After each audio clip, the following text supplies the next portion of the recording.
Hey guys, welcome back to another video here in the Outback Shop. This is video 8 of the Can-Am Renegade 1000r XMR Rebuild. Here we go. Here, let's get into this one. We about to hook it up, dudes. Check it out. We got this big old box. We're about to hook to these wires and hopefully be able to start this bad boy for the first time. Just to hear it idle, guys. Just to hear it idle.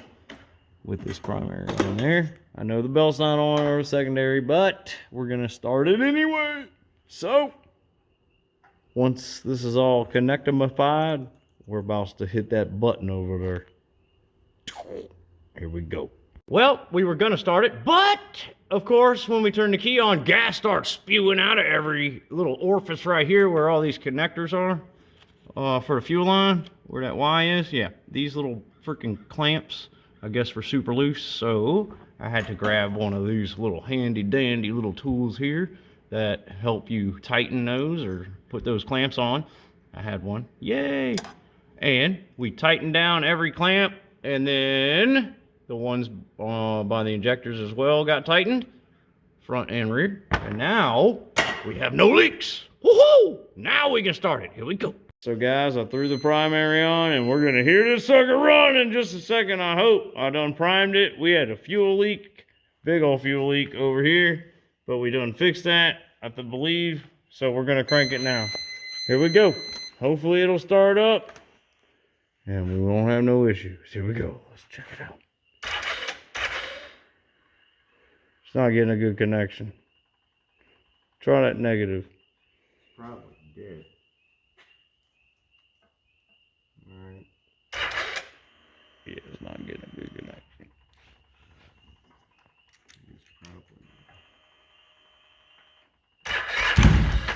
Ooh, baby! We had a puff.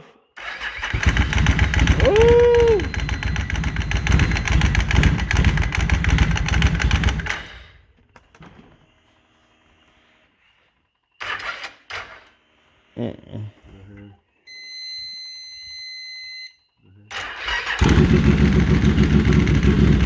Hold it there. There we go, guys. There we go, guys. Oh! The motor sounds good, huh? Sweet. Oh, yeah. What you know about that? I told you we were going to start it in this one. Here we go. Hell yeah, brother. Sounds good. Sounds great. Anyway, yeah, we ain't gonna run it long. I don't have the belt on it, so anyway, it does run, guys, and it ain't blown up yet, and the motor doesn't sound like it's about to blow up either. Sounds great.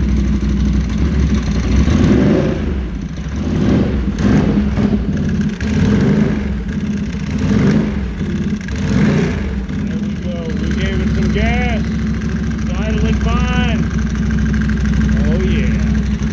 Back after we got the mow done. All right, guys, so I royally effed up on this prop shaft.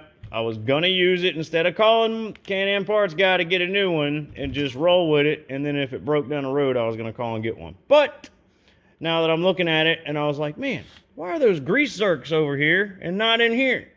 And I done messed up. So I was supposed to put the grease zerks on the inner side of the shafts, not the outers, because where it goes into the diff and transmission, you got bolts that you gotta put in there and tighten down and whatnot. And I don't believe with the Zerks here, I'm gonna be able to get a wrench on that sucker.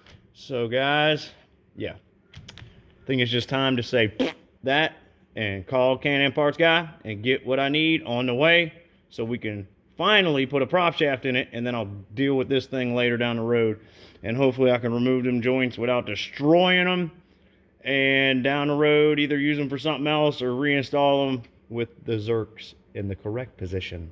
But anyway, I'm going to move on from that, and we're getting back on this so that we can keep making some progress while we wait on them parts. So I went ahead, I couldn't help myself, and disassembled this whole shaft and all these parts and pieces, threw them in bags. Here's some joints, new joints, a good used one, and then this is one of those ones out of the Suzuki Samurai, but it still was all right, I guess. And here's all the little cups and whatnot. I might have to fix those up down the road and use them for something else, I guess. So I'm gonna hold on to them. Brake time is right now. We're gonna get them brakes figured out, which goes where. The left brake, you know, the Outlanders have one brake lever, not two. So I think this one does either just front or just rear. You got the rear foot pedal, and then one of them does just front, I believe. Maybe one does front and rear. I don't know.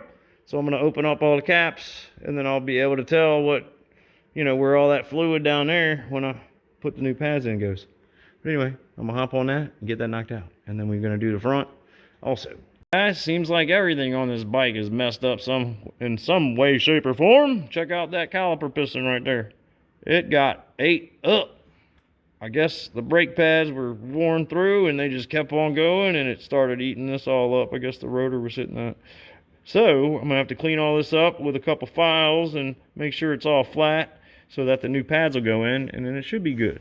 We'll address that in a moment with these here files. Here I go. Let me fix that and put them pads in. The rear brakes are good to go, guys. So whenever the back goes back together, I just throw them on. Check out this reservoir. I don't know if I showed y'all this already, but I've already scraped it once with a screwdriver. I'm gonna have to get in there even better. Look how corroded. I don't know when's the last time this had fluid in it. I don't know if the right brake is the back or the front. I'll have to figure that out. But this stuff over here looked ugh.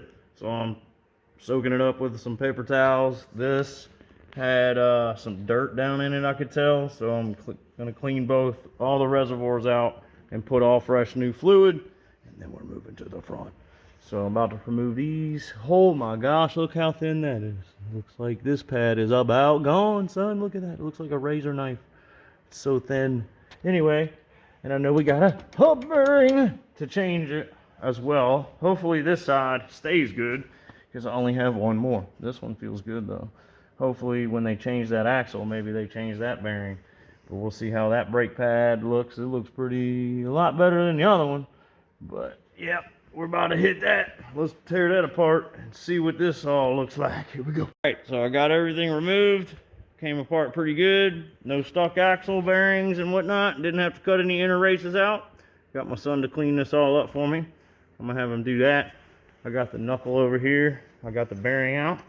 It did take a little persuasion, but I got it. So I got this other one more bearing that I can install in there, and then that will be good. We'll put this side back together, and then we'll move over to this side and just do the brakes, because I think we're just gonna leave everything alone because everything's nice and tight and good. So why not just leave it alone, and we'll be ready to roll. Put the tires back on after the brake pads are installed, and then the front will be done. So let me get back to this, throw in the bearing. Here we go.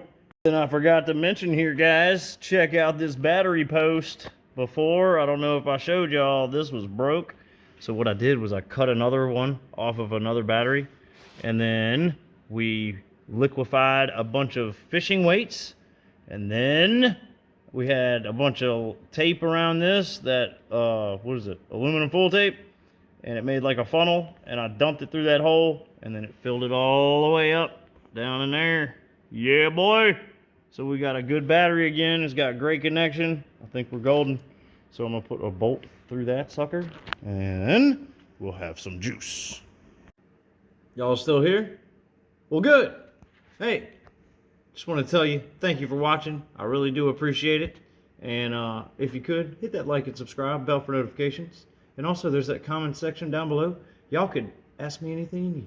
If you have a question about the build, or you have a recommendation to something I maybe should do to the build, this is a 2016 Renegade XMR 1000. Let me know what y'all have done to yours. Anyway, guys, I'm going to get back to it. I just wanted to tell you, thank you for watching. Hub bearing installed, greased up with the greaser. You got to have one of those for these bikes. Man, it makes your bearings last way longer.